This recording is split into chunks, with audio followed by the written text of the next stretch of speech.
Israel was living in a time of fear and confusion. The people had slowly turned away from the Lord and followed false gods.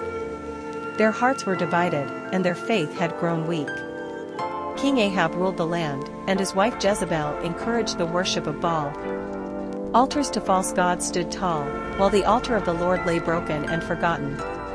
Because of the people's disobedience, a severe drought struck the land. For 3 long years, there was no rain, and the earth became dry and cracked. In this dark time, God raised a prophet named Elijah. He was not rich or powerful, but he was faithful and brave.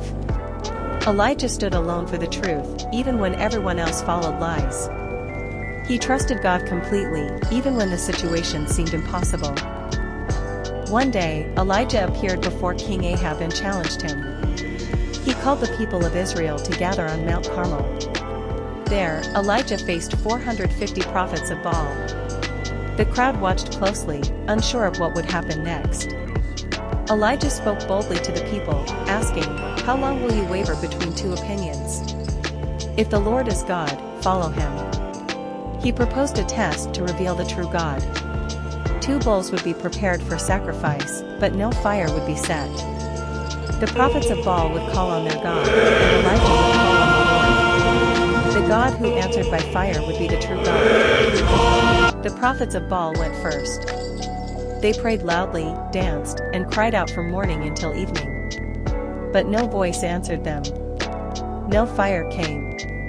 Their efforts were empty, and their God remained silent.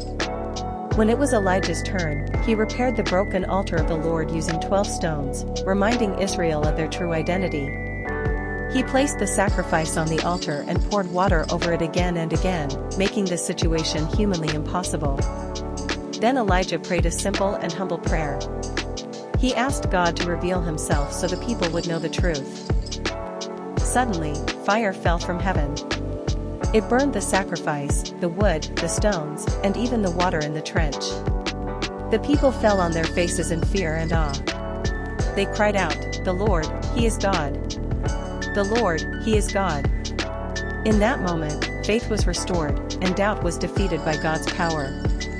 Elijah's victory was not because of strength or numbers, but because of obedience and trust in God. This story reminds us that standing alone with God is better than standing with the crowd without Him. When our lives feel dry like a drought, God is still able to send fire from heaven. Broken altars can be rebuilt, and weak faith can be restored through repentance and prayer. God responds to sincere hearts, not loud voices or empty rituals. Even when the world chooses false hopes, God remains faithful to those who trust Him.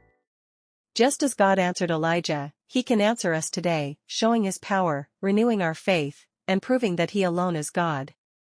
Subscribe to our channel for more motivational Bible stories.